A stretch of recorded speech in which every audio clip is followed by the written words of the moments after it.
따라서 한번 해보세요. 삶으로 답하라. 사실 오늘 우리는 사도행전을 읽으면서 종종 어떻게 사도 바울처럼 살 수 있지? 정말 그렇게 살 수 있을까? 이렇게 생각을 한 번쯤 해보지 않았을까 싶어요. 그런데 오늘 읽었던 본문의 말씀은 사도 바울의 각오가 아니고 내가 앞으로 이렇게 살아야지, 각오가 아니라 살아왔던 삶의 이야기거든요. 그러니까 이 성경에 있는 스토리는 살아왔던 삶의 이야기를 우리 인생의 본으로 샘플로 삼은 것이기 때문에 우리가 흔히 자주 하는, 우리가 육신이 약해서 하지 못한다고 하는 말 속에는 실제로 육신이 약한 것도 있지만 하고 싶지 않은 것도 있어요. 그래서 우리가 잘 아는 표현 가운데 보물이 있는 곳에 뭐가 있다고 하죠? 마음이 있다고 해요. 정말 마음이 있으면 시간을 내서라도 하게 되고 시간을 내서라도 그 일을 하게 돼. 어쩌면 육신이 연약할 수도 있는데 보물이 있는 곳에 마음이 있다고 했는데 마음이 없어서일 수도 있고, 그 성경에는 너무나 명확하게 이 자연 원리 가운데 하나님의 법칙이 사람이 무엇으로 심든지 그대로 거둔다고 했어요. 육을 위해서 심으면 육체의 열매를 맺고 성령을 위하여 심으면 성령의 열매를 맺는다고 선명하게 말씀하고 있어요. 이런 말씀들을 볼 때에 성도는 이 땅에 사는 날 동안 세상에 지지 않으려고 사는 사람이 아니라 믿음으로 자신을 증명하는 그런 하나님의 사람이 되어야 할 줄 믿습니다. 아멘. 성도의 삶을 세상에서 그래도 뭐 가오가 있어야지 뭐 이렇게 사는 게 아니고, 누가 날 업신여기면 안 되니까 막 좋은 차 타고 다니고, 우리 다 돈 없어서 안 타고 다니는 거 아니잖아요. 근데 겸손해서 그런 거잖아요. 그러니까, 그러니까 세상에서 막 자기를 뭐 드러내려고 이렇게 사는 걸로 증명하지 않고 성도는 나의 언어와 행실로 삶을 증명하는 거거든요. 그러니까 우리의 삶이 보여지는 것이 아니라 언어와 내가 걸어가는 삶의 발자국을 통해 그분을 나타내는 거예요. 그래서 야고보서를 통해 우리에게 말씀하는 것은 행함 있는 믿음을 보이라, 이렇게 말씀을 하고 있는 거예요. 저희가 오늘 읽었던 이 바울의 기록은 바울의 위대함이 아니라 모든 성도들이 살아가야 될 삶의 걸음이라는 것을 기억할 수 있게 되기를 바랍니다. 이것은 바울과 같이 특별하게 몇 사람들만, 사역자들만, 그리고 주님을 위해 사는 자들에게만 해당되는 게 아니라 모든 그리스도인들이 살아가야 될 삶의 방향을 믿음의 사람들을 통해 우리에게 보여주신 거예요. 로마서 12장 1절 말씀을 우리가 잘 알고 있는데, 거기 보면 형제들아 내가 하나님의 모든 자비하심으로 너희를 권하노니 너희 몸을 하나님이 기뻐하시는 거룩한 산 제물로 드리라. 이는 너희의 영적 예배니라. 예배는 예배인데 영적 예배는 뭘까요? 너희 몸을 산 제물로 드려라. 산 제물이라고 하는 것은 살아있는 제물을 말하는 게 아니라 살아가는 시간을 말하는 거예요. 살아가는 시간들.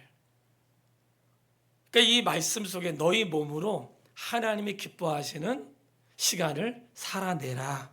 그것이 삶의 예배라고 하는 거예요. 예배는 우리가 드리는 예배가 있지만 흩어져서는 예배가 끝나는 게 아니고요.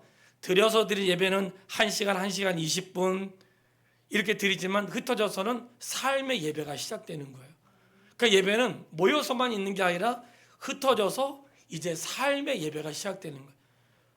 나에게 주었던 말씀들을 살아내는, 그래서 특별한 목적이 아니라 삶의 자리, 하나님께서 나의 허락하신 가정, 직장, 삶의 터전에서 그분의 말씀대로 살아가는 삶의 예배가 오늘 우리에게도 일어난다는 사실을 기억할 수 있게 되기를 바랍니다. 예수 믿기 전에는 나만 알았지만 예수 믿은 다음엔 누구를 알게 되는가? 그분을 알게 되는 거죠.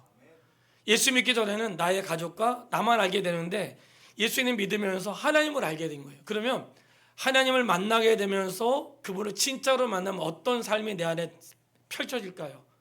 세상을 만드신 분이 나를 만드시고, 세상을 만드실 때 어떤 목적과 계획하신 바가 있는데 인생도 그분의 목적과 계획하신 바대로 우리를 만드셨다는 거예요. 그러니까 예전에 몰랐던 사실을 내가 눈뜨게 되는 거죠. 그리고 세상을 살아갈 때에 세상 사는 방법대로 일을 처리하지 않고 자기의 감정으로 처리하지 않고 하나님의 말씀대로 처리하려고 애쓰는 것, 이게 바로 삶 속에서 일어나는 우리의 모습인 줄 믿습니다. 성경을 한번 찾아보고 오늘 본문의 말씀을 주의하겠습니다. 에베소서 4장 17절로 24절 말씀. 신약성경 에베소서 4장 17절로 24절 말씀을 우리 같이 읽어보도록 하겠습니다. 에베소서 4장 17절부터 24절 읽겠습니다. 그러므로 내가 이것을 말하며 주 안에서 증언하노니 이제부터 너희는 이방인의 그 마음에 허망한 것으로 행함같이 행하지 말라. 그들의 총명이 어두워지고 그들 가운데 있는 무지함과 그들의 마음이 굳어짐으로 말미암아 하나님의 생명에서 떠나 있도다. 그들이 감각 없는 자가 되어 자신을 방탕에 방임하여 모든 더러운 것을 욕심으로 행하되 오직 너희는 그리스도를 그같이 배우지 아니하였느니라.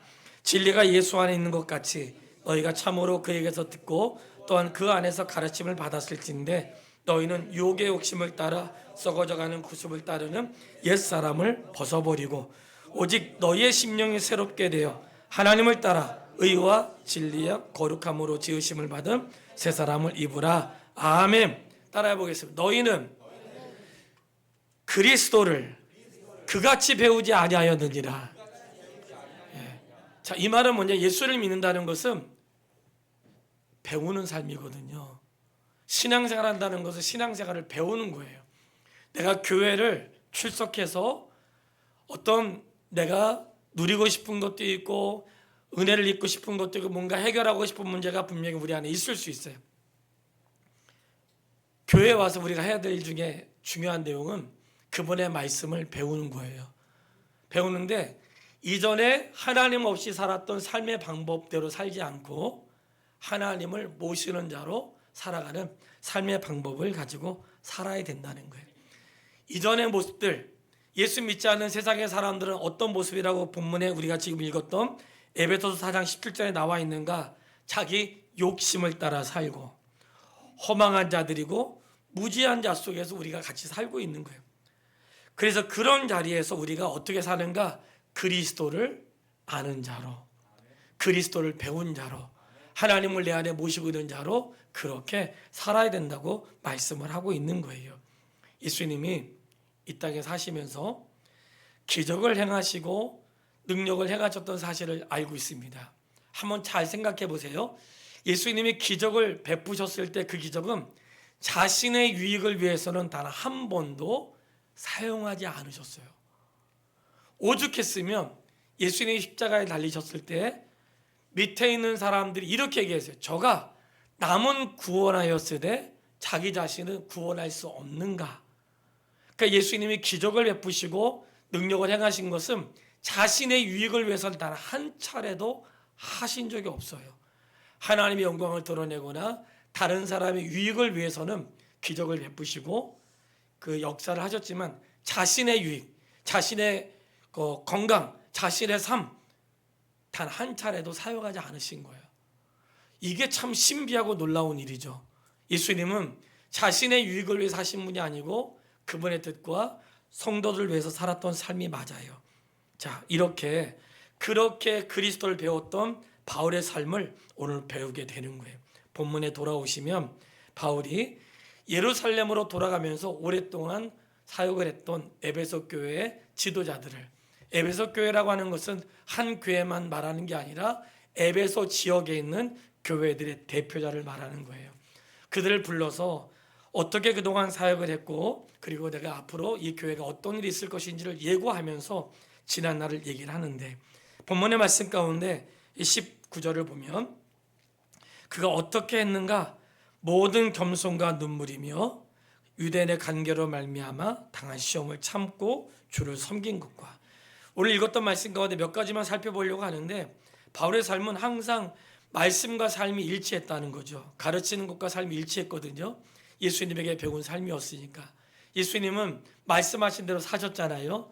오늘 우리의 삶에 모델이 있다면 배운 대로 깨달은 대로 살아야 될 줄 믿습니다.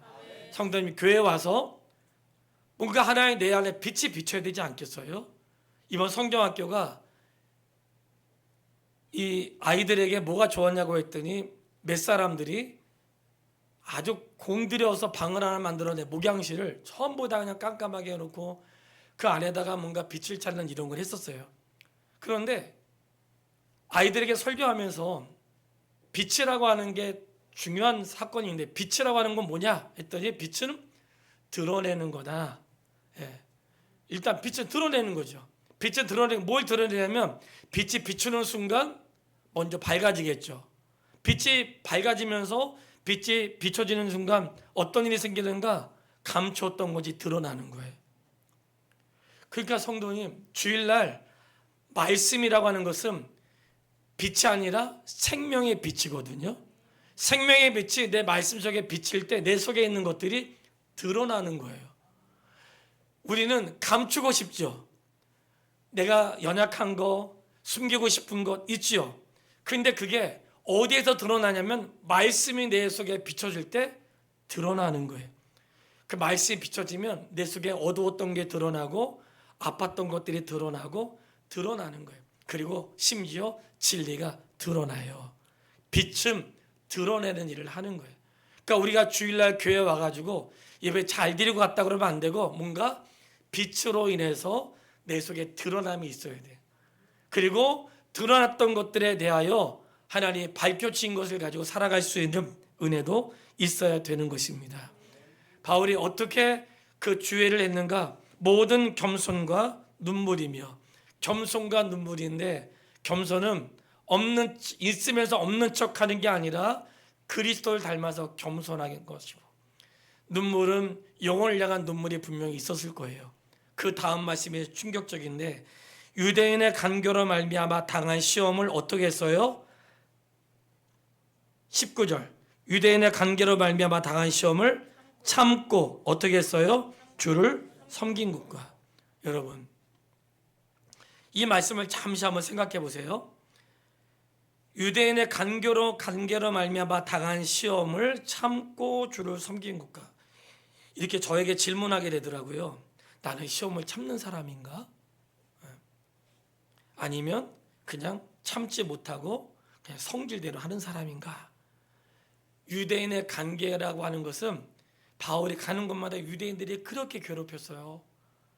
그래가지고 피하기를 너무나 많이 그런 시간들을 가졌거든요. 굉장히 괴롭히는 사람들이 있었는데 바울은 그런 괴롭힘이 있었지만 그것 때문에 주의 일을 멈춘 적은 없었다는 거예요. 오히려 본문에 시험을 당했을 때 시험을 참고 주를 섬긴 것과 시험을 참고 주를 섬긴 것과 한번 따라 한번 해보세요. 시험을 참고 주를 섬긴 것과 자, 시험은 참고 주를 섬긴 것과. 자, 이렇게 돌아보면 우리가 교회를 하다 보면 어려울 때 있죠. 어려울 때가 있어요. 그리고 여러 사람이 하다 보면 다 내가 하는 방식대로 하지 않기 때문에 아마 운전하는 사람은 잘 알 거예요. 가끔 제가 운전해 자꾸 옆에서 오른쪽으로 가세요, 왼쪽으로 가세요. 이런 사람이 가끔 있어요.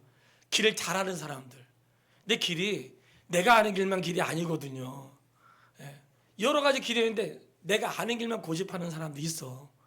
그래가지고 가끔 운전하다가 짜증날 때가 있어. 왼쪽으로 가세요, 오른쪽으로 가세요, 저쪽으로 가세요. 그런데 길은 여러 개가 있잖아요. 교회에서 일을 하다 보면 음식을 해도 하는 방법이 다 다른 거예요. 그때마다 폭발하면 음식이 안 되겠죠. 그러니까 참고 주를 섬긴다는 것은 신앙의 공동체 안에서 서로 격려하고 또 맞춰주고 앞에 있는 사람을 이해해주고 또 때로는 부드럽게 얘기하면서 시험을 참고 주를 섬긴 것과 이 말 속에는 시험도 있었지만 시험이 이 바울의 삶에 영향을 주지 않았다는 거예요. 내가 주님을 섬기는 곳에 그것이 영향을 주지 않았다는 거예요. 왜냐하면 그는 그리스도의 종으로 살았기 때문에 그래요. 성도님, 교회는 그런 곳이에요. 교회는 믿음의 공동체가 모여서 그 일을 하는 것인데 잠시 후에 그 이유가 나오는데 심지어 이 가르칠 때 무엇을 가르쳤냐면 20절부터 보면 유익한 것은 무엇이든지 공중 앞에서나 집에서나 어떻게 가르쳤어요? 거리낌이 없이. 한번 따라해 보겠습니다. 거리낌이 없이. 솔직하게 대답해 보세요. 속으로 대답해도 괜찮아요. 목사가 거리낌 없이 하는 게 좋겠어요? 아니면 그냥 우리한테 좋은 얘기만 하면 좋겠어요? 네? 이 거리낌이 없이라는 말 뜻은 뭐냐면 사람 눈치 보지 않고, 사람 비위 상할까 봐 할 말 하지 않고, 억제하고, 혹시 이 말하면 움츠러들을까 봐 말하지 않고, 혹시 이 말하면 안 될까 봐, 이런 게 이제 이 안에 들어있는 거리낌이 없다는 것은 사람 눈치 보지 않고 하나님 눈치 본다는 말이거든요. 하나님 말씀을 전하는데 가끔 사람 눈치를 봐야 될 때가 있는 거야. 이 말하면 저분이 어떻게 생각할까? 설교는 대중에게 하는 말이기 때문에 사실 거리낌이 없어야 맞는 거거든요. 그리고 말씀에 거리낌이 없어야 성도의 신앙이 유익한 거예요. 저는 우리 교회 성도님들이 믿음의 실력이 없는 성도가 아니라 정말 믿음의 실력이 있는 성도가 되면 좋겠어요. 예. 자신의 실력을 믿음으로 증명하는 믿음의 실력 있는 자가 됐으면 좋겠어. 그러니까 뭔가 조금만 어려워도 마음에 닫혀지는 자가 아니고 그까짓 것이 내 믿음 생활에 영향을 주지 않고, 그까짓 것이 내가 주의 봉사하는 일에 영향을 주지 않는 믿음의 실력을 쌓을 수 있게 되길 바랍니다. 그 믿음의 실력은 온실에서 쌓아지는 게 아니고요, 세차게 바람이 불고 파도가 치고 인생의 위기를 극복하면서 쌓아지는 거거든요. 그래서 인생의 담이 쌓아지는 거예요. 믿음의 벽들이 쌓아지는 거예요. 그러니까 시험 당하는 것과 위기를 두려워하지 말고 믿음으로 반응할 수 있는 그런 하나님의 사람이 되기를 바랍니다. 거리낌이 없이 목사가 설교해야 성도에게 유익한 것이고 목자도 주님 앞에 부끄럽지 않은 거예요. 왜냐하면 예배당은, 교회는 인생을 잘 사는 법을 가르쳐주는 게 아니라 말씀대로 사는 법을 가르쳐주는 것이고, 교회는 그분의 뜻을 성취하는 것이기 때문에 우리는 크고 작은 교회가 좋은 교회, 나쁜 교회가 아니라 하나님 말씀이 바르게 선포되는 교회가 좋은 교회입니다. 하나님 말씀이 바르게 선포되고 그 말씀대로 시행하는 교회, 내가 하나님 말씀을 읽다가 깨닫게 됐을 돌이키는 교회. 종교개혁이라고 하는 것은 개혁하는 교회, 날마다 개혁되어야 한다는 이 말씀 속은 날마다 시대에 따라서 바꿔야 된다는 말씀이 아니라 그런 뜻이 아니에요. 시대에 적응하는 교회로서의 자꾸만 바뀌어야 된다는 뜻이 아니고, 하나님 말씀에 깨달아졌을 때에 지금이라도 가던 길을 바꾸고, 할렐루야? 아멘. 그런 뜻이에요. 날마다 새로워진다는 것은 세상과 발맞춰 간다는 뜻이 아니라 하나님 말씀의 빛이 내 안에 들어왔을 때, 이전에 몰랐던 것을 깨닫게 되었을 때에 지금이라도 육체를 저 복종하고, 지금이라도 나의 언어와 태도를 바꾸고, 지금이라도 내 손과 발이 그리스도에 복종하는, 이것이 거리낌이 없이 선포되는 말씀 속에 일어난 것이고 말씀 받는 성도의 실력이 쌓아지는 거예요. 이게 좋은 교회 모습이라는 것을 기억할 수 있게 되길 바랍니다. 본문 22절 말씀을 읽겠습니다. 보라, 이제 나는 성령에 매여 예루살렘으로 가는데 거기서 무슨 일을 당할는지 알지 못하노라. 아멘. 자, 성령에 매였다는 것은 성령이 이 일을 주장하고 계신다는 거예요. 성령이 이 일을 주관하시는데 거기서 무슨 일을 당할지 모른대요. 사실은 무슨 일을 당할지 알고 있어요. 환난을 당한다고 말씀해 주신 거예요. 성령에 매여서 예루살렘으로 가는데 예루살렘에 무엇을 기다리고 있어요? 환난이 기다리고 있어요. 그러면 가야 돼요? 가지 말아야 돼요? 참 대답하기 곤란하죠? 앞에 성령에 매여, 이 말은 성령의 뜻이라는 거예요. 성령에 매여 예루살렘으로 가야 되는데 환난이 기다리고 있대요. 근데 왜 바울은 그곳으로 갔을까요? 하나님은 하나님의 일을 하실 때 환난이라는 방법도 사용하신다는 것을 바울은 알았어요. 하나님은 하나님 일 할 때 항상 편안하고 형통하고 좋은 방법으로만 인도하지 않으시고, 때로는 환난이라는 방법으로, 때로는 아픔이라는 방법으로, 때로는 내가 예측하지 못했던 방법으로 하나님은 그분의 일을 하세요. 성도님, 제가 다음 주 탈북자들 모임에 설교를 하게 되는데 굉장히 고민을 했어요. 순서를 보냈거든요. 그분은 자유를 찾아 떠난 사람들이잖아요. 생명 걸고 건너온 사람, 생명 걸고 넘어온 사람들이기 때문에 정말 여러분 그 기도는 엄청 치열합니다. 기도하는데 엄청 치열하게 기도해요. 그게 생명 걸고 넘어온 사람이 이곳에 와가지고도 뭐 자유민주주의 이런 거에 대한 굉장히 그런 게 강한 사람들이에요. 고민이 되더라고요. 어떤 설교해야 되는지. 마침 우리가 읽고 있는 말씀에 주님이 통치하신다. 세상은 김일성, 김정일 그 부자들이 통치하는 게 아니고 뭐 열방에 다스리고 있는 국가의 지도자들이 통치하는 게 아니라 하나님이 통치하신다. 그 말씀을 전하고 싶더라고요. 비록 우리는 어려울 수 있고 억눌릴 수 있고 자유를 찾아 떠날 수 있지만 하나님이 통치하세요. 성도님, 이 세상은 사람들의 뜻대로 되는 것 같지만 놀랍게도 하나님의 뜻대로 되게 되어 있습니다. 인생도 마찬가지예요.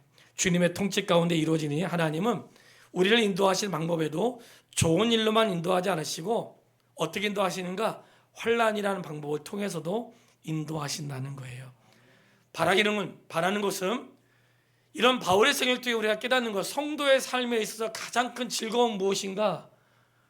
보상이 아니고요. 내가 그리스도와 함께 살고 있는 거예요. 이게 우리의 보상이에요. 만약에 이 말씀이 지금 깨달아지지 못한다면 언젠가는 깨달아지기를 바라요.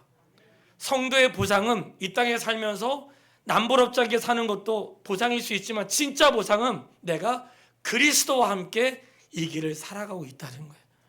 그분이 내 안에 계시고 내가 그분 안에 있어 그와 함께 살아가는 것이 성도의 보상이에요. 이루 말할 수 없는, 그래서 그 안에 즐거움과 감사와 감격이 있는 거거든요. 그래서 왜 이렇게 사도 바울이 교회와 그리스도를 이렇게 살았는가? 본문에 이런 표현의 말씀이 있어요. 20장 28절 말씀을 읽도록 하겠습니다.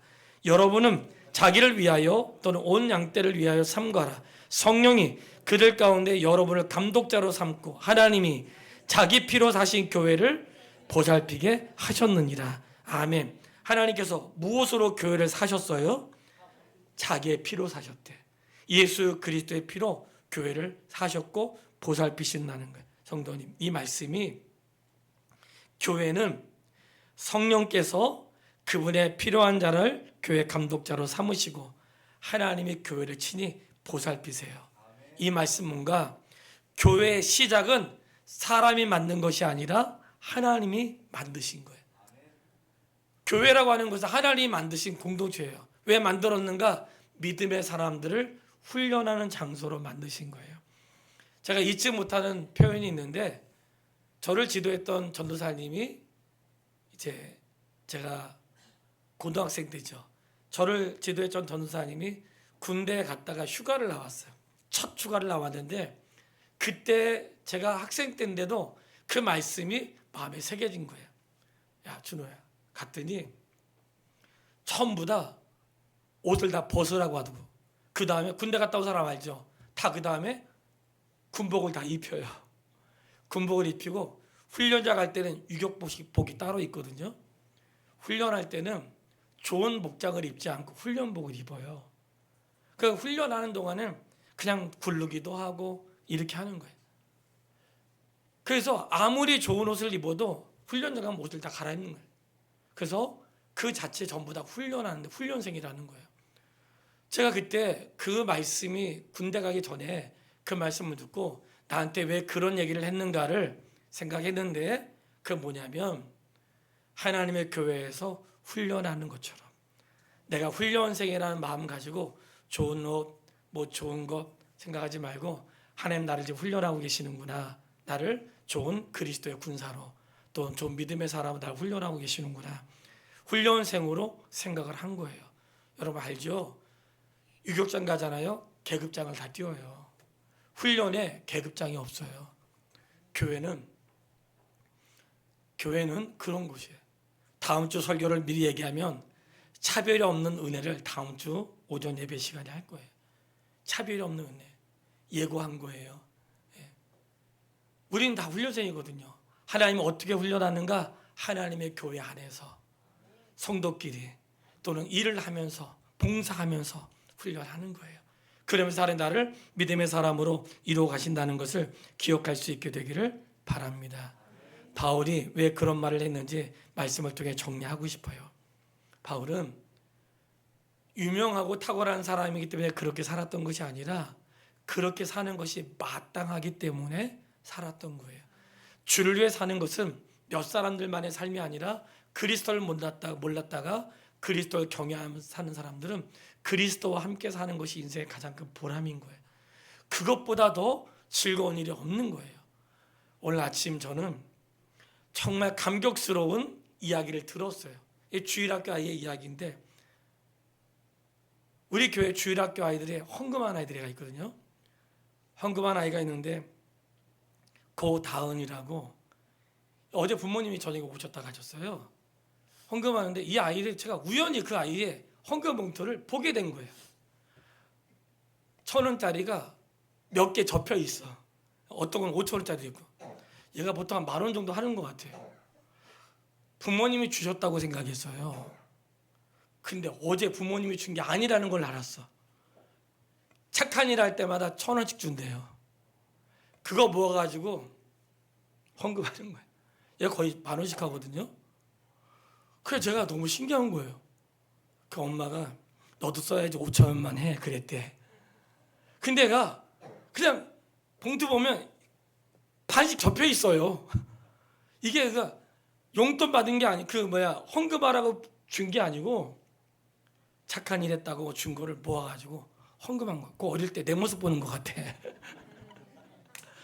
근데 어릴 때 모습 안 봤으니까 제가 하는 거예요. 그런 거 얘가. 근데 한 명은 선생님 교회 헌금하면 선생님들 쓴대요. 엄마가 그러는데 잘 모르는 거죠. 여러분 사실 저는 그 얘기 들었을 때 감격했거든요. 초등학교 2학년이에요. 어떻게 그 아이에 그런 마음이 있을까? 성경학교 하는 동안에 하나님이 모든 아이들이 점점 그리스도 안에서 살기를 기대하지만 정말 이 아이들 가운데 그리스도를 본받는 자들이 자라기를 그런 마음이 간절한 거죠. 그를 위해 성도인들이 수고했던 것이고 그를 한 것인데 바울이 이렇게 말을 하는 거예요. 성경을 찾아보세요. 고린도전서 4장 16절. 고린도전서 4장 16절. 바울이 뭐라고 말을 했나? 한번 같이 읽어볼게요.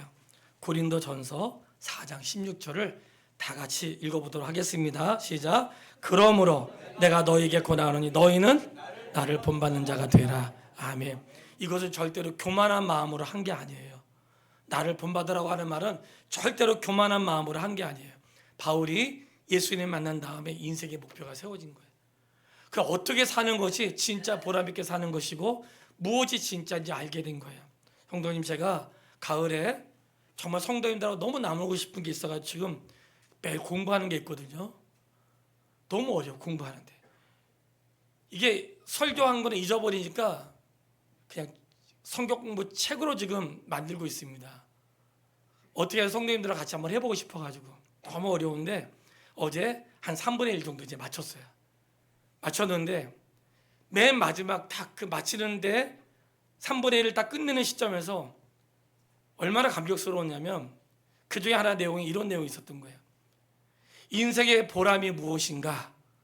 인생의 진짜 즐거움은 하나님의 말씀을 깨닫게 되고 말씀이 내 속에서 숨쉬는 것.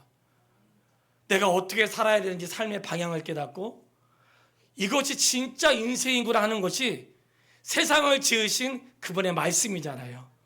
그걸 깨닫는 순간 이게 진짜 인생이구나. 이게 진짜 삶이구나. 이것을 바울이 깨닫고 여러분 나를 본받는 자가 되십시오. 이것은 교만한 말이 아니라 마땅히 우리가 살아가야 될 삶의 모습이라고 하는 거예요. 몇몇 사람들에게만 주어진 특별한 삶이 아니에요. 마땅히 우리가 살아야 될 삶의 모습인데 한 장 더 읽을게요. 빌립보서 4장 8절로 9절 말씀 이 말씀을 끝으로 결론을 내리겠습니다. 빌립보서 4장 8절로 9절 말씀.